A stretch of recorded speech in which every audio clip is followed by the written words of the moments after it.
Je suis très content de pouvoir vous accueillir ce soir pour cette conférence qui s'inscrit dans le cadre du programme de travail 2019 de l'espace de réflexion éthique régionale. Alors, on avait consacré une conférence inaugurale avec le professeur Aubry au mois de janvier sur les enjeux de ce programme de travail.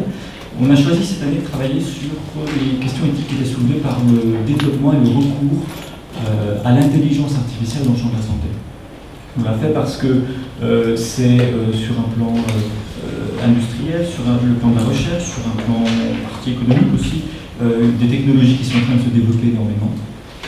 Et il y a d'ailleurs des projets de recherche au CHU qui sont en cours sur des outils basés sur l'intelligence artificielle. Il y a un contexte institutionnel en termes de réflexion éthique qui nous a incité aussi à faire ce choix, alors aussi bien au niveau international, puisqu'en fin d'année dernière, on a une la déclaration de Montréal qui a été présentée, qui d'ailleurs fait l'objet d'un énorme travail participatif. C'est aussi un bel exemple de démocratie citoyenne autour des questions d'éthique dans le champ de la santé. Donc il y a cette déclaration qui est sortie, et puis le Comité consultatif national d'éthique s'empare de plus en plus de ces questions liées aux nouvelles technologies dans le champ de la santé. C'était un thème qui était au programme des États généraux de bioéthique, qui probablement seront étudiés, on n'a pas le détail, on attend de voir le projet de loi, mais en tout cas, ça a été suffisamment important pour figurer au menu du débat et pour que le CCNE y consacre un rapport séparé, qui est sorti en fin d'année dernière aussi, le numérique et santé, sur les questions de big data, de données massives en santé, mais aussi sur les questions d'intelligence artificielle.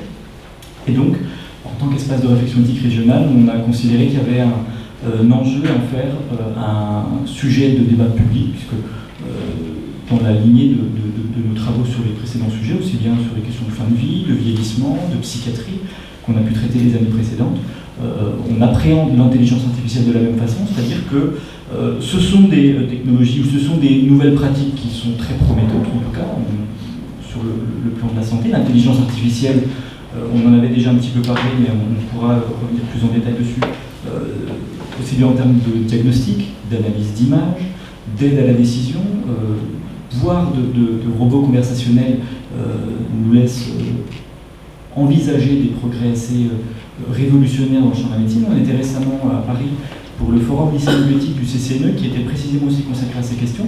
Il y a des lycéens qui nous ont présenté des applications très très intéressantes, des applications qu'on a sur nos téléphones qui permettent, par exemple dans le champ de la psychiatrie, de pouvoir avoir un échange quand on est dans une phase aiguë d'une période dépressive, qui permettent de pouvoir échanger avec un robot alimenté par de l'intelligence artificielle. Donc, il y a des transformations qui vont probablement modifier un petit peu le visage des pratiques en santé et de la médecine, aussi bien pour nous usagers que pour les professionnels de santé, et comme pour n'importe quelle question qui se pose aujourd'hui dans le champ de la santé, il y a la question de savoir si ce qui constitue une avancée, sur le plan technique, technologique ou scientifique, est forcément synonyme de progrès sur le plan humain, par rapport aux valeurs, aux principes de l'éthique soignante, tout dans le respect de la visée de l'autrui. Donc c'est du respect de la personne vulnérable. Donc on a appréhendé cette question, pas différemment de la manière dont on appréhende par exemple le débat qui est la fin de vie, ou qu'on a eu l'année dernière pour les États généraux de bioéthique sur le don d'organes et produits issus du corps humain, à ceci près que on est sur un sujet qui est peut-être un peu plus technique, et on entre un peu plus, on passe de la démocratie sanitaire à la démocratie technique. Il y a toute cette question des technologies de pointe qui ne sont pas forcément accessibles, et qui reposent d'ailleurs à nouveau, on l'avait questionné dans un colloque l'année dernière, la place qui est faite à la fois au grand public, mais aussi aux experts.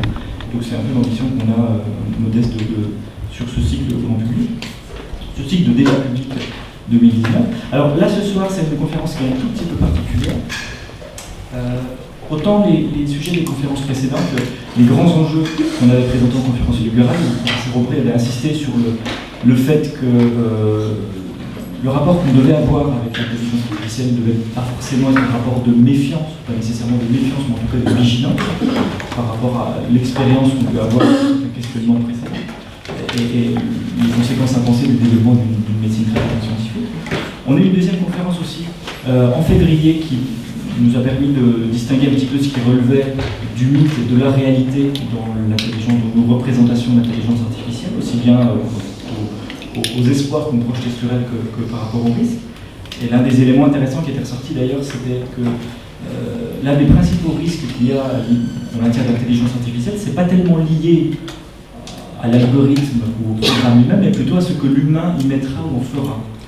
Et ça avait été particulièrement intéressant, mais ces deux conférences étaient plutôt orientées volontairement grand public. Alors ce soir, on a choisi de s'intéresser un peu plus particulièrement à des enjeux qui touchent notamment les professionnels de santé. Alors ça ne veut pas dire que c'est réservé que aux professionnels de santé, il y a un enjeu en démocratie sanitaire à ce que nous puissions tous penser l'éthique des métiers de demain dans le champ de la santé. Mais il y a deux aspects qui nous ont guidés. D'abord, il y a une place, en tout cas il y a une volonté de donner une place de plus en plus importante à l'éthique et en particulier la réflexion éthique dans les pratiques en santé, aussi bien dans le champ de la pratique clinique que dans le champ de la formation. Si tu voudrais en dire quelque chose, Régis, à la fin, on pourra faire un point là-dessus, mais il y a des projets de réforme des études de santé qui sont en cours, il y a des initiatives, on était là sur les soutenances d'un DU éthique et vulnérabilité, d'un DU éthique, communication et travail en éthique dans le champ de la santé tout à l'heure. On remet vraiment l'éthique au cœur des pratiques des professionnels, donc c'est une raison d'intégrer notre réflexion sur l'IA, de croiser ce questionnement avec les initiatives qu'on a autour de la réforme des études de santé, de ce qu'on veut qu'elles deviennent pour former les professionnels de demain. Et puis, ça interroge aussi certains aspects très saillants de l'éthique du professionnel de santé. Il y a deux notions dont on va discuter dans ce petit cycle express, aujourd'hui à Besançon et mardi prochain à Dijon. Ce sont les notions de responsabilité du professionnel et de relation. On pourra en dire quelques mots en conclusion de cette conférence. Sur la responsabilité, je vais très peu en dire, puisque je vais laisser la parole à nos intervenants ce soir que je vais présenter. Mais il y a, d'abord, c'est une notion centrale dans la mesure où, sur le plan éthique, moral, c'est une notion incontournable, et dans le champ de l'exercice du professionnel de santé, dans ce qu'il a de l'humain et de rapport à la personne, elle prend une place extrêmement importante aussi.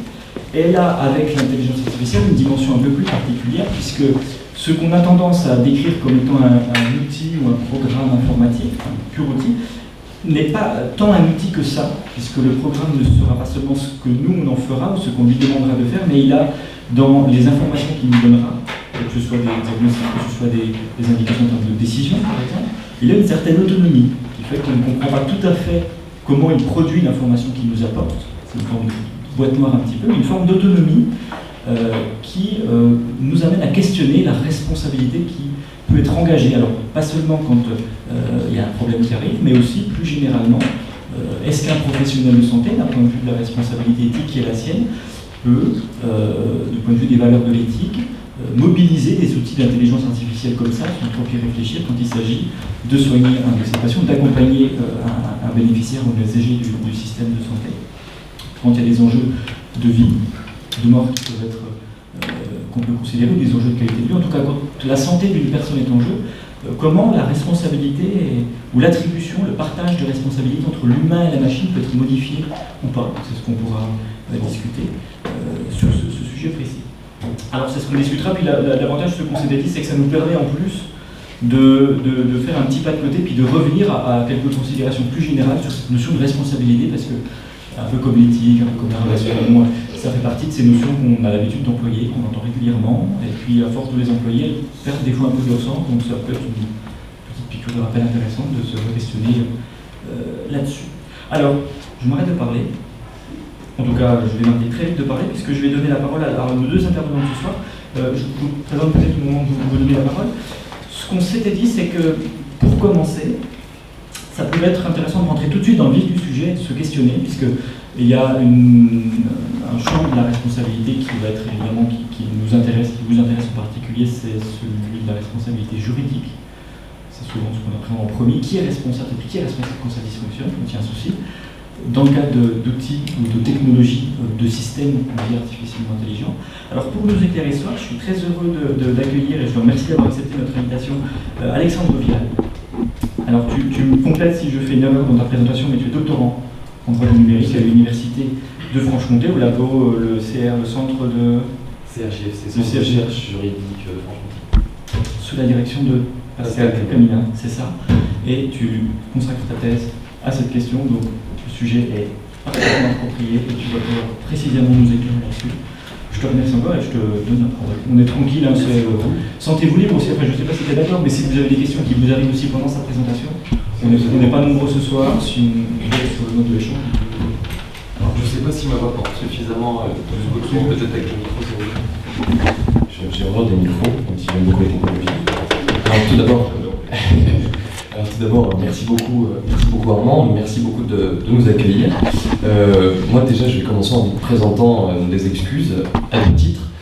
Mes premières excuses vont porter déjà sur la durée de mon propos, qui sera malheureusement beaucoup trop succinct compte tenu de la tonne de choses qu'il y a à dire sur l'intelligence artificielle et sur la responsabilité en particulier.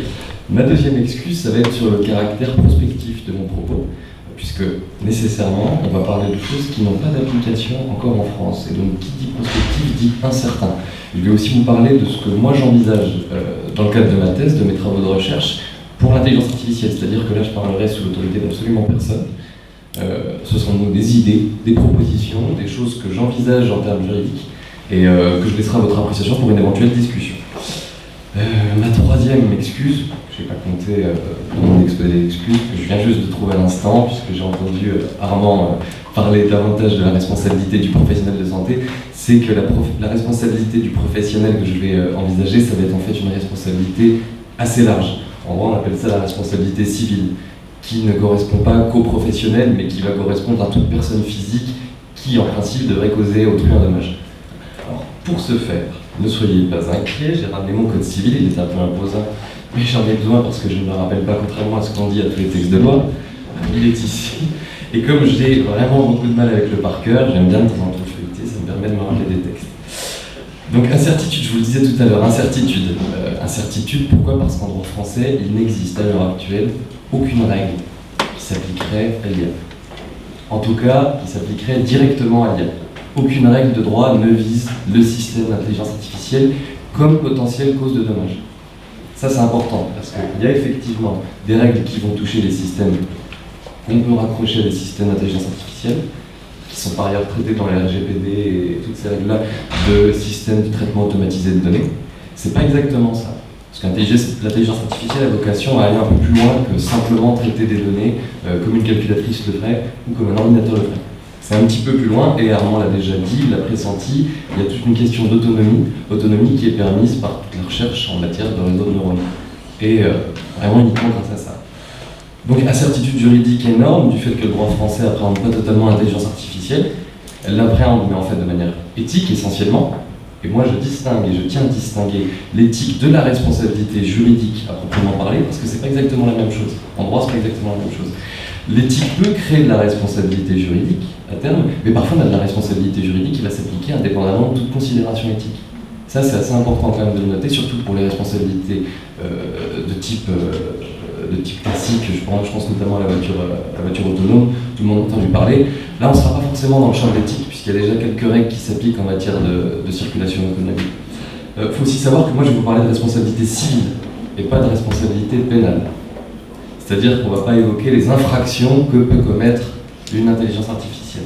Je ne vais pas non plus évoquer les questions de piratage, sinon c'est encore l'année prochaine.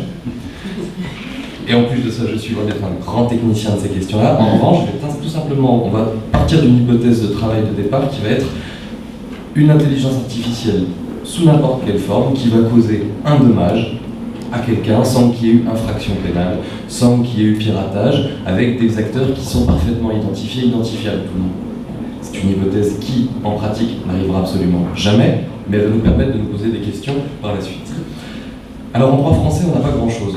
En revanche, à l'échelle supranationale, on a des choses qui se mettent un petit peu en place, et notamment en 2016, un avis de la commission juridique des affaires juridiques de l'Union européenne, qui a posé quelques recommandations en matière de droit civil. Alors cet avis, il est extrêmement critiquable et critiqué par toute une partie de la recherche française, de la doctrine française. Il est critiqué pourquoi ?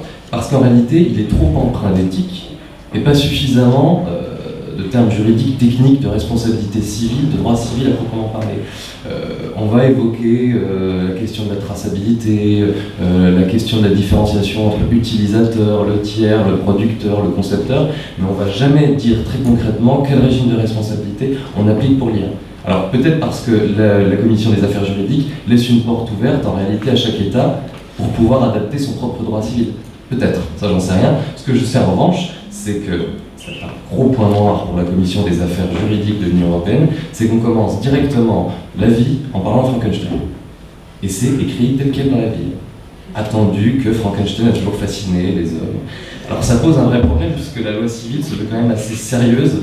Je ne dis pas que Frankenstein, ça n'est pas une question sérieuse, simplement quand il va être question de réparer le décès d'une personne qui s'est fait renverser par une voiture autonome, je ne suis pas convaincu qu'un tribunal sera convaincu, lui, par la référence à Frankenstein.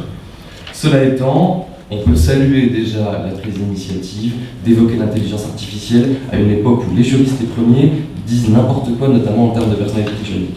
Alors, la personnalité juridique, on y reviendra. Ça, c'est la deuxième hypothèse de départ. Moi, je pars du principe qu'une IA ne peut pas avoir de personnalité juridique.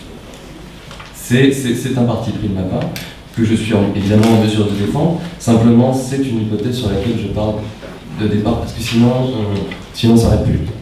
Sinon, ça va dans tous les sens. Si on n'est pas d'accord sur même l'objet de la responsabilité civile, ça va poser de gros problèmes en termes de régime applicable.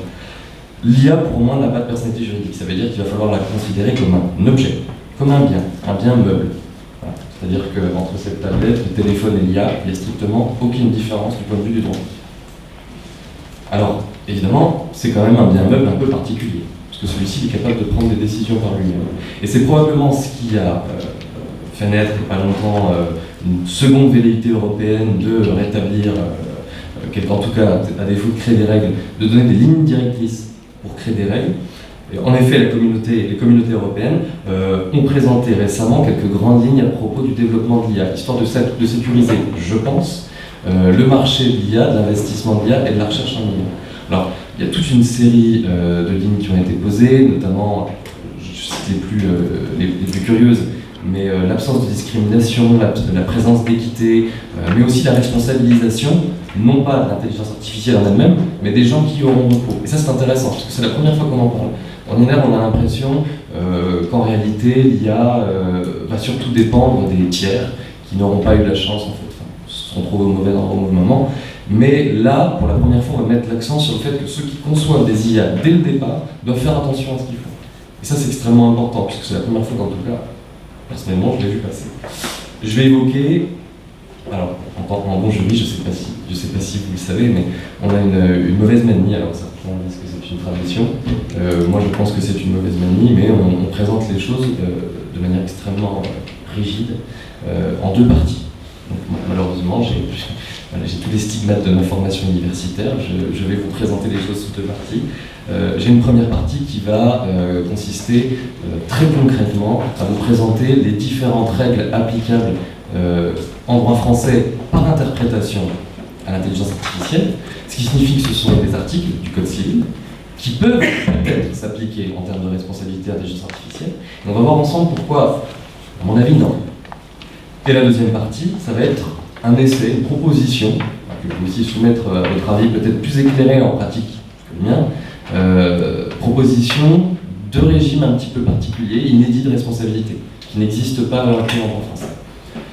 Sans plus attendre, première partie, les régimes qui existent. Alors, ils sont tous répertoriés, entre guillemets, dans le titre qui est consacré à la responsabilité, dans le Code civil, responsabilité civile, l'article 1240 et suivant du Code civil. Vous pouvez les retrouver sur Légifrance. Ce que je vais vous dire là, vous pouvez tout à fait le retrouver seul et faire cette démarche d'interprétation seulement, puisque l'exégèse du texte est à la portée de tout bon lecteur. Là-dessus, il n'y a aucun souci. Le premier texte, le texte fondateur de la responsabilité civile, et là je parle sous l'autorité de Laurent, qui est bien plus historien que moi, le texte père, c'est l'article 1240 du Code civil, qui dispose à peu près de cette façon-là, même totalement de cette façon-là, tout fait quelconque de l'homme qui cause à autrui un dommage oblige celui par la faute duquel il est arrivé à le réparer. Donc le texte est assez clair en réalité, celui qui fonde toute la responsabilité civile française, il est très clair, et il est même en fait plutôt empreint de bon sens quand on regarde bien, puisque c'est vrai que quand on cause à autrui un dommage, on le répare. Jusque-là, a priori, pas de gros problème. Parce que pour l'IA, on en a un, c'est que le texte vise expressément le fait quelconque de l'homme, et pas de l'intelligence artificielle. Ça veut dire que très concrètement, ce texte, on ne pourra jamais l'appliquer à l'intelligence artificielle, parce qu'il vise tout simplement, mot à mot, l'homme. Alors, c'est pas la première fois que dans le droit français, on a affaire à un dommage qui est causé par autre chose que par un homme. J'en veux pour preuve, par exemple, la responsabilité des choses. Ça existe. Par exemple, vous avez une tondeuse qui démarre toute seule, qui décolle. Ça n'arrive jamais, en principe. Et en plus de ça, on sera sur un autre régime de responsabilité. Mais mettons un objet qui, pris d'une animation propre, va attaquer quelqu'un, en tout cas se renverser malheureusement. Cet objet, il m'appartient à moi, et mettons, il vous cause un dommage à vous. Ça, c'est la responsabilité du fait des choses. C'est l'article 1242 du Code civil qui la prévoit. L'article 1242 du Code civil dit qu'on est responsable non seulement de son fait, mais aussi des gens qui sont sous notre responsabilité, mais des choses qu'on a sous notre garde. Et la garde, elle est entendue juridiquement comme... Alors, il y a eu plusieurs théories. La théorie actuelle, c'est la garde matérielle de la chose, qui est considérée comme la garde qui permet de mettre en évidence un usage, une direction et un contrôle de la chose. Alors c'est intéressant pour l'intelligence artificielle, puisque du coup, on pourrait se dire concrètement, cette chose-là, dès lors qu'on en a l'usage, la direction et le contrôle, on est responsable. Parce qu'en réalité, tout l'avantage et l'intérêt de l'intelligence artificielle, c'est précisément pas avoir de contrôle sur elle, en tout cas au sens de la Cour de cassation. Quand on parle de contrôle sur la chose, c'est un contrôle absolu. On se comporte en maître de la chose. Et pas seulement en vague gardien qui va la regarder de loin et dire oui, non, mais j'ai vérifié ce matin que ça allait bien, donc ça va bien. C'est vraiment un contrôle considéré comme absolu. Alors, on a un autre régime de responsabilité. Les régimes que je vous ai présentés jusqu'à présent, ils faisaient référence à la faute. En droit, la théorie de la faute, la culpa, elle est très importante, puisqu'elle présuppose que quelque part, on a été négligent, on a commis un acte qui n'aurait pas dû être le nôtre. C'est ce qui a conduit à la survenance plus ou moins directe de ce dommage-là. Mais il y a des régimes de responsabilité sans faute. Et parmi ceux-ci, on a un régime qui est assez récent, qui a été transposé en droit français dans les années 90, avec beaucoup de difficultés, et qui est d'origine européenne. Ce régime-là, c'est le régime de la responsabilité du fait des produits défectueux. Alors, la responsabilité du fait des produits défectueux, c'est ce qui a notamment permis, et je pense que vous le savez, de sanctionner les vaccins qui posaient problème, notamment à propos de la sclérose en plaques. Et c'est précisément sur ce fondement-là que la Cour de cassation a pu sanctionner le comportement. En tout cas, la responsabilité, sur le fondement de la responsabilité du fait des produits défectueux, les laboratoires qui avaient mis à disposition des vaccins qui avaient créé la vaccin, qui avaient apporté la sclérose en plaques. Là, je parle sous votre totale autorité. Dans ce régime de responsabilité qui est posé à l'article 1245, je ne suis pas convaincu que les chiffres vous intéressent, mais je suis quand même obligé de vous les citer. Article 1245, c'est le producteur qui est responsable du dommage qui est causé par le défaut de son produit. Et on entend par là défaut de sécurité du produit. Alors, il y a toute une jurisprudence extrêmement abondante sur la question, juste pour savoir ce que ça signifie défaut de sécurité et comment est-ce qu'on prouve le défaut de sécurité. Ça nous prendrait 2 voire 3 thèses pour les exposer. Simplement, c'est simplement un défaut de sécurité qui atteint le produit dès le départ, ab initio, avec toujours la possibilité qu'il y ait un risque de développement qui permettra de s'exonérer. C'est-à-dire qu'en l'état actuel de la connaissance, au moment où on a créé le produit, on ne savait pas que ce produit-là pourrait devenir dangereux. Ça pourrait être intéressant au niveau de l'intelligence artificielle, puisqu'en définitive, on lui apprend des choses, il apprend des choses, et il est capable de faire des choses, l'intelligence artificielle, des choses qui n'étaient peut-être pas prévues dès le départ. Alors on pourrait le rattacher par une interprétation extrêmement extensive du texte au défaut de sécurité. L'IA a causé un dommage qui rentrerait dans le risque de développement, en réalité.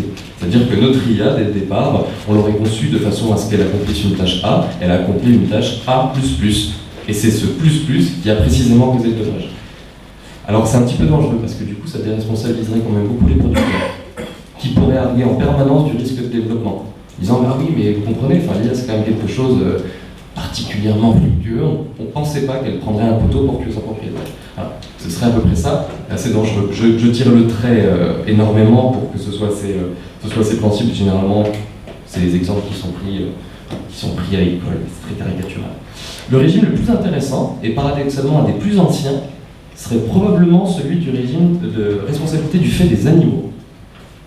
Alors, la responsabilité du fait des animaux, le texte qui la prévoit dit que le propriétaire de l'animal, ou celui qui s'en sert, pendant qu'il est à son usage, est responsable du dommage que l'animal a causé, soit que l'animal fût sous sa garde, soit qu'il fût égaré ou échappé.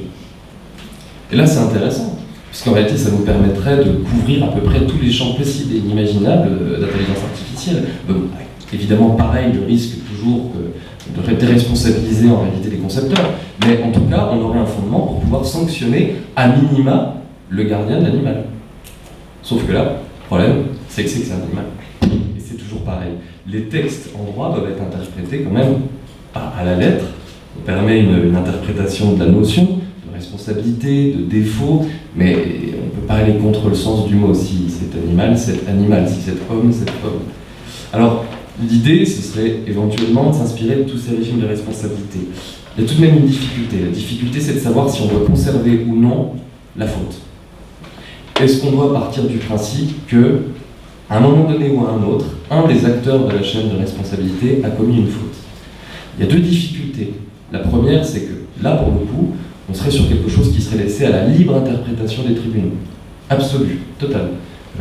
En fonction de tel dommage, de tel cas de figure, de tel enjeu financier, on aurait une faute qui serait plus ou moins celle du concepteur, plus ou moins celle de l'utilisateur, plus ou moins celle du tiers. Deuxième problème, c'est que du coup, en gardant la faute, on permet la déresponsabilisation en réalité des concepteurs, puisqu'ils pourront toujours trouver un moyen de dire que ce n'est pas leur faute. Avec le risque de développement, avec la garde, avec toutes les théories qui graviteront autour du régime de responsabilité. Le plus intéressant, ce serait de faire un régime de responsabilité sans faute. En tout cas au départ, à mon avis. Au départ. Et là on arrive à la deuxième partie. Un régime de responsabilité sans faute, pourquoi? Parce que déjà, ça sécuriserait non pas les concepteurs qui effectivement seraient un petit peu contraints dans leur recherche, mais à tout le moins les utilisateurs qui du coup, eux, ne se sentiraient pas tributaires des aléas de leur intelligence artificielle. En prévoyant un régime de responsabilité sans faute, on prévoit pour chaque hypothèse une responsabilité en fonction du dommage et peu importe d'où vient le problème initial de l'IA. C'est-à-dire que si on a tel dommage, si on arrive à prouver qu'on est, et là je vais vous en parler, sur tel type de système d'intelligence artificielle, de manière automatique, on a une responsabilité qui va s'appliquer. Mais il ne faut pas le voir comme une responsabilité d'un seul acteur par rapport à tous les autres. La responsabilité d'un acteur n'exclut pas la responsabilité des autres. C'est ce qu'on appelle en droit un partage de responsabilité, qui est tout à fait permis. Et parfois même la victime peut créer de l'exonération de responsabilité, notamment quand c'est elle qui a été négligente. Typiquement, vous vous êtes jeté sous les roues d'une voiture, on aura ce qu'on appelle un cas de force majeure. Un événement extérieur, irrésistible et imprévisible, qui permet d'exonérer le conducteur de la voiture qui, de toute façon, lui, était absolument pas négligent, consciencieux, roulait à la vitesse autorisée, mais n'a absolument pas pu prévoir que quelqu'un se jetterait à un instant T sous les roues de sa voiture, indépendamment de tout problème au demeurant. Ça pourrait être intéressant. Ce que je propose en réalité, c'est déjà qu'on commence par le début. Et si vous êtes un petit peu curieux et que vous jetez un petit coup d'œil, notamment dans la revue Dalloz, dans la revue LexisNexis, on va trouver une quantité monstrueuse d'articles universitaires sur la responsabilité du fait de l'intelligence artificielle, du fait des robots. D'ailleurs, vous serez surpris de voir à quel point on mélange les deux concepts qui sont quand même à mon sens très différents. Après, peut-être que c'est une question qui peut porter sur un débat, mais à mon sens, c'est deux choses très différentes, le robot et le système d'intelligence artificielle. Or, les juristes, déjà, ne distinguent pas entre l'un et l'autre, ce qui pose un vrai problème dès le départ. Pour eux, le robot et l'intelligence artificielle, c'est sensiblement la même chose. C'est très problématique, surtout pour les juristes qui sont quand même friands de définition, ce d'autant plus qu'ils utilisent indépendamment le mot robot et le mot intelligence artificielle sans jamais définir ni l'un ni l'autre. Et c'est peut-être pour ça qu'ils se permettent d'échanger les deux termes. C'est précisément ce que je reproche. Alors, on commence par poser une définition. En termes de responsabilité, on définit toujours ce que c'est qu'un produit défectueux, ce que c'est qu'un producteur. On définit, la loi elle définit à qui s'applique un régime. Là, on parle de régime de responsabilité sans jamais définir. On définit un système d'intelligence artificielle. On le définit autour de quel critère central? On le définit autour du critère de l'autonomie qui a été évoqué par Armand et qui est à mon sens primordial. Parce qu'en fait, l'intelligence artificielle, ce qui va le distinguer d'un simple logiciel de traitement de texte, c'est le fait qu'elle est capable d'écrire beaucoup tout seul. De manière complètement ou moyennement autonome. Mais en tout cas, il peut le faire tout seul. Alors il faut distinguer deux types d'autonomie. L'autonomie dans l'apprentissage, véritable nouveauté du XXIe siècle, mais également l'autonomie dans l'action. Ça, c'est deux choses importantes en termes de responsabilité, puisque c'est ce qui va nous permettre, c'est ce que je vous disais tout à l'heure, d'indicer notre responsabilité en fonction de l'acteur. Si on a eu un problème au niveau de l'apprentissage, a priori, le problème il vient donc de la conception. Ça voudrait dire que la responsabilité sans faute, elle pourrait s'appliquer au concepteur et pas à l'utilisateur. En revanche, si le problème il vient de l'action, Le régime de responsabilité il pourrait s'appliquer, en tout cas la responsabilité pourrait s'appliquer davantage à l'utilisateur qu'au concepteur, puisque c'était lui qui était présent au moment de l'action et pas le concepteur. Donc ça peut être un petit intéressant de poser déjà une définition de l'intelligence artificielle par rapport à l'autonomie, autonomie d'apprentissage d'une part, autonomie de l'action d'autre part. Et cette autonomie va pouvoir nous permettre de classer les intelligences artificielles, à mon sens, en 3 catégories, même 4 en réalité. Ça, c'est ce que je propose. Donc là, on est sur la prospection totale et absolue. C'est pas du tout un projet de réforme. À mon sens, c'est quelque chose qui n'a pas encore été évoqué, en tout cas j'espère, parce que sinon la thèse n'a plus aucun intérêt, mais ça n'a pas été évoqué par les juristes et les chercheurs français. C'est classer les systèmes d'IA en 4 catégories. Premier degré, ce seraient les IA qui seraient légèrement autonomes. Deuxième degré, modérément ou moyennement autonome. Troisième degré, fortement autonome. Quatrième degré, totalement autonome. Et ça nous permettrait donc d'avoir des indices qui sont pas suffisamment précis, et c'est voulu. C'est voulu pourquoi ? Parce que l'IA, elle est en pleine expansion. A priori, l'IA d'aujourd'hui, ce ne sera pas exactement la même IA que dans 50 ans. Or, si on commence à prévoir des catégories très fermées, très rigides, qui encadrent trop fortement les degrés d'IA, on ne pourra plus s'adapter à la recherche. L'objectif du droit, c'est qu'il puisse s'appliquer quand même assez longtemps à travers les décennies. Si on fait quelque chose qui compte que pour les 10 prochaines années, ça n'a aucun intérêt. Pour l'instant, ça fonctionne, ça pourrait fonctionner d'aller plus loin dans la définition d'autonomie en disant, alors, ce qu'on appelle légèrement autonome, c'est avec tel critère, tel critère, tel critère, tel critère. À mon sens, il faut laisser les tribunaux le faire au fur et à mesure que les cas se présentent à eux. Parce que ça relève de la jurisprudence, pour le coup. Le régime de responsabilité en lui-même, dans les textes fondateurs, dans les grands principes, relève de la loi. Mais par contre, la définition de ce qu'on va appeler un degré relèvera de la jurisprudence. Et je pense que c'est plus naturel de raisonner comme ça. Ça laisse une porte ouverte à l'adaptation. Donc avec autonomie totale qui serait le 4e degré, il faudrait également, et ça c'est très important, définir les 4 catégories, voire 5, principales d'acteurs. En réalité, c'est les catégories dont je suis le moins certain. Donc là, je vous en parle avec de grandes pincettes. Je suis en train de me poser plein de questions sur ces catégories. Je ne sais pas s'il faut les réduire, s'il faut en créer, s'il faut leur donner d'autres noms, mais j'ai identifié a priori 5 acteurs potentiels dans la chaîne de responsabilité.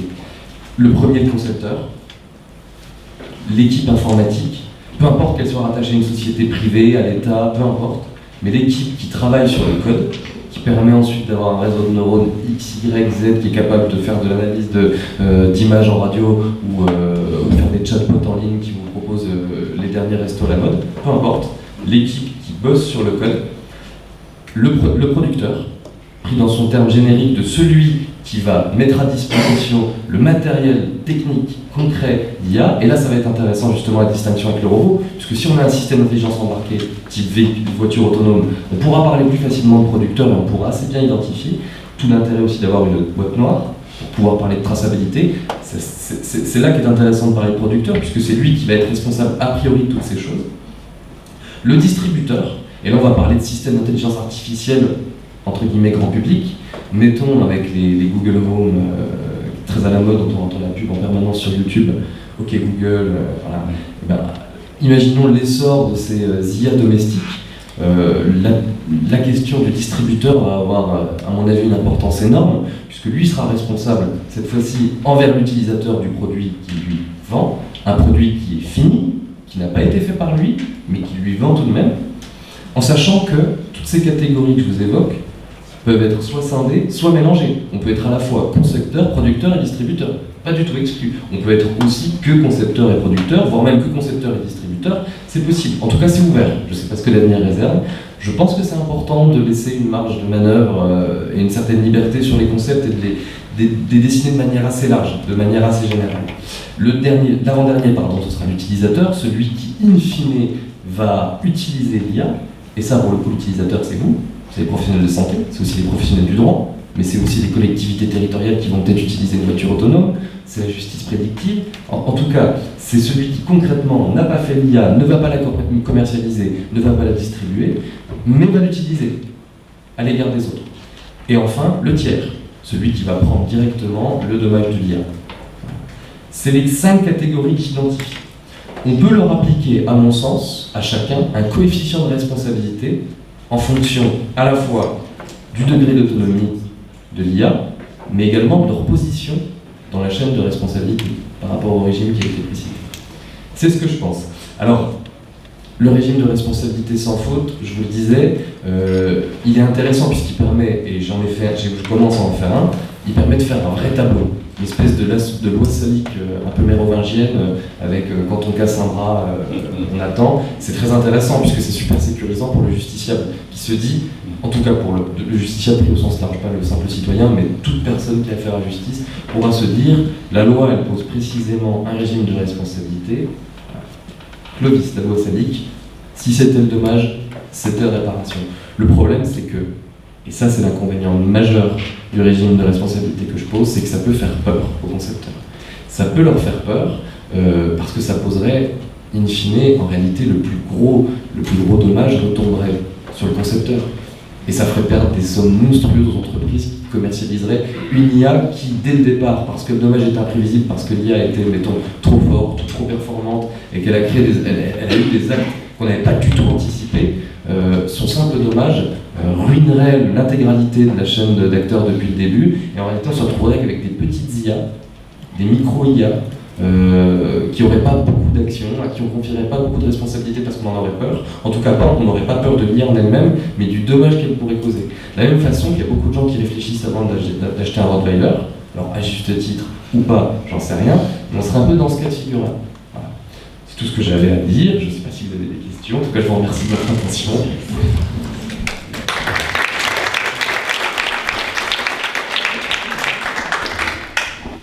Merci beaucoup Alexandre. S'il y a déjà à ce niveau des questions, n'hésitez pas à vous manifester. On voit les concepteurs de voitures autonomes, on voit qu'ils font machine arrière par rapport à l'autonomie des véhicules, dans la mesure où ils pensent éventuellement s'arrêter à un niveau, je ne sais plus exactement, le niveau 3 ou le niveau 2 ou le niveau 3, d'autonomie à cause des problèmes de responsabilité. Il semble qu'ils anticipent une juridiction qui mettrait en cause et qui mettrait la responsabilité en cause dans les accidents. Il y en a très peu finalement d'accidents liés à la voiture autonome. Alors j'ai un ami qui travaille sur ces questions, alors il est en Allemagne. Je vais revenir sur votre... C'est très intéressant, effectivement, vous mettez le doigt sur une chose qui est intéressante à deux titres, c'est que il me disait effectivement, en réalité, la voiture autonome, rien ne sera plus sûr qu'une voiture autonome, en fait. Et ce sera encore plus sûr quand tout le monde ne roulera qu'en voiture autonome. Parce qu'en fait, ça marche un petit peu comme un circuit informatique. Vous avez Windows 10, tout fonctionne en fait de manière parfaite, en permanence. On ne se rend même pas compte du nombre de calculs que fait un ordinateur à la seconde, et c'est absolument monumental. Et on a exactement le même type de raisonnement aussi en matière de trading haute fréquence. Donc, alors par contre, ça c'est extrêmement dangereux, parce que c'est quand même des IA qui font de l'acquisition sur le marché financier, sur les bourses internationales. C'est extrêmement dangereux. D'ailleurs, certains pensent que la prochaine crise financière majeure sera à cause des algorithmes qui se seront malheureusement plantés une seule fois, mais ça suffira. Et sauf qu'en réalité, les transactions faites par des IA sur le marché financier à l'heure actuelle, au moment où je vous parle, à la seconde où je vous parle, il y a peut-être 10 000, 30 000, 50 000 qui se font en une seconde. Et est-ce que pour autant on est sous le coup d'une crise financière? Pour l'instant, non. Sauf que le jour où ça arrive, c'est tellement choquant pour les gens, parce qu'aucun humain n'est honnête, que du coup ça prendrait des proportions énormes devant un tribunal. Et le juge n'aurait pas le choix, dans une perspective, et là pour le coup on est complètement éthique, et parce qu'aucun juge n'est totalement impartial, malheureusement, et parce qu'aussi il y a de la politique derrière, très clairement, quand on en est à élaborer de la loi comme les juges, à élaborer du droit comme les tribunaux le font quand ils ont affaire à un objet qui est nouveau, on est clairement dans le politique, mais au sens large, la façon de diriger la cité. Et très clairement, ça influencera leurs décisions. Les voitures autonomes, en soi, c'est autrement plus sécurisant qu'une voiture qui est conduite par un humain. Et je ne vous parle même pas des problèmes d'alcool, de drogue qu'on peut voir quotidiennement dans un tribunal. Simplement sur la vigilance, une IA surpasse, le terme surpasse n'est même pas suffisamment fort pour en parler, transcende complètement le degré de vigilance d'un homme. Et pourtant, Google a peur. Google a très peur, Parce qu'en fait, il sait très bien que quand ça arrive devant un tribunal, ce jour-là, on les frappera. Et on les frappera d'autant plus fort que Google, c'est Mountain View, c'est Los Angeles, et c'est un droit qui est encore très différent du nôtre. Pour le coup, c'est un droit qui est ultra prétorien, qui est uniquement fait par les juges. La common law, bon, c'est un petit peu compliqué, mais le pouvoir qu'a le juge américain par rapport au juge français, il n'est pas exactement le même. Et ils en ont d'autant plus peur qu'ils ont ce qu'on appelle, là je ne sais pas si les compétences de droit comparé de Laurence surpassent les miennes, mais ils ont ce qu'on appelle des dommages à intérêt punitifs, alors qu'en France on a une théorie de dommages à intérêt de réparation. On ne fait que réparer le dommage, que le dommage et tout le dommage en France. C'est ce qui permet d'éviter des affaires à 35 milliards de dollars pour une jambe cassée chez Quick. Sauf qu'aux États-Unis, par contre, c'est possible. Ils ont des dommages à intérêt punitifs. Et le jour où Google laisse une voiture faire un carton de 50 personnes au milieu d'une grande avenue des États-Unis, là, le punitif, il va monter très très haut. En France, c'est déjà pas possible, de base. On réparera uniquement le dommage corporel qui a été subi par la personne qui s'est fait renverser par une voiture autonome. Et on ne réparera que son bras cassé, que sa jambe, c'est tout. Effectivement, c'est un frein. Oui, monsieur. Vous parlez comme si l'intelligence artificielle était inéluctable. C'est-à-dire que vous ne faites pas un miroir en disant il y a l'intelligence artificielle et il y a l'intelligence humaine. Je vous donne un exemple qui concerne ça. Quand on va remplacer des personnes qui s'occupent de personnes âgées, par exemple, par des robots, quel effet ça va avoir? Parce que si quelqu'un qui est âgé, la seule relation humaine, si j'ose dire, il a avec un robot, c'est pas pareil qu'avec quelqu'un qui lui parle vraiment. Mais vous avez tout à fait raison, c'est pour ça que je pense qu'il faut... En fait, du coup, c'est intéressant parce que ça permet de se poser, en fait, à mon sens, la bonne question. Et ça, c'est l'intérêt majeur de l'IA, en réalité. Son intérêt, c'est même pas qu'on parle de responsabilité civile, c'est même pas qu'on parle de droit ou de loi. En réalité, c'est une question qui est pour le coup très éthique. C'est que il y a beaucoup de gens qui me disent mais les robots vont nous remplacer. À un moment donné, c'est quand même pas normal que dans les... Je parle des tribunaux, de ce que je connais, mais c'est quand même pas normal qu'il y ait déjà des robots qui soient même de juger même des petites affaires, des contraventions, c'est pas normal. Et en fait, déjà d'une part, il y a deux choses, c'est qu'il faut savoir qu'aujourd'hui, le travail de certains humains, c'est devenu un travail de robot. Et ça, c'est pas normal. C'est que l'humain ne devrait pas faire un travail de robot dès le départ. Et surtout, la bonne question qui naît de ça, c'est quelle place de l'homme si l'IA est capable de faire son travail? C'est-à-dire, quel métier pour demain? C'est quoi un métier en réalité? Quand on voit que les gens, en définitive, ils sont capables, même dans des tribunaux, qui pourtant sont censés être des professions intellectuelles supérieures, en définitive, même dans les tribunaux, on est capable de remplacer les hommes par un robot. Alors quel est l'intérêt de l'humain? Peut-être que l'intérêt justement de l'humain, c'est de conserver un rapport de proximité avec les autres humains, justement. Et l'IA, elle permet de se poser cette question-là. Quand on parle, par exemple, dans les services des urgences, et je lis beaucoup d'articles, et honnêtement, je vais vous le dire, je ne cherche pas à flatter mon auditoire, mais c'est parce que je suis assistant de justice à côté de ma thèse, et il y a exactement les mêmes questions qui se posent qu'au niveau des urgences avec le ministère, le service public de la justice. C'est-à-dire que les gens se plaignent qu'il y a trop de monde, que c'est pas assez efficace, qu'il y a plein d'erreurs, c'est toujours les mêmes questions qui se posent. Et en réalité, la question, c'est de savoir quelle qualité de service public, quel métier, quelle proximité avec le justiciable, le patient, ce qu'on veut. En réalité, quel rapport humain il y aura. L'intérêt de l'intelligence artificielle, c'est comme elle est dénuée de compassion, d'humanité, d'émotion a priori, elle nous interroge en fait sur notre propre métier, sur notre propre façon de faire notre métier. Dire que si on n'est pas capable en fait d'avoir un métier humain, c'est peut-être que c'est tout simplement pas un métier humain. À mon sens. Je me permets, probablement l'enjeu du développement de l'intelligence artificielle, c'est de permettre, en tout cas dans la santé, de recentrer le professionnel sur son cœur de métier, qui est d'ailleurs celui de la relation. Et du coup, par rapport à ce que vous disiez, et par rapport aux échanges qu'on avait eus précédemment sur ces questions-là, peut-être une question peut-être provocante, mais est-ce qu'on a besoin du droit? Est-ce qu'il faut encadrer? Vous savez, je le dis de façon provocante, mais je suis conscient aussi qu'on est dans un univers très mondialisé, que le développement de l'intelligence artificielle, c'est comme le développement de l'industrie, si je peux dire les choses comme ça, c'est dans un univers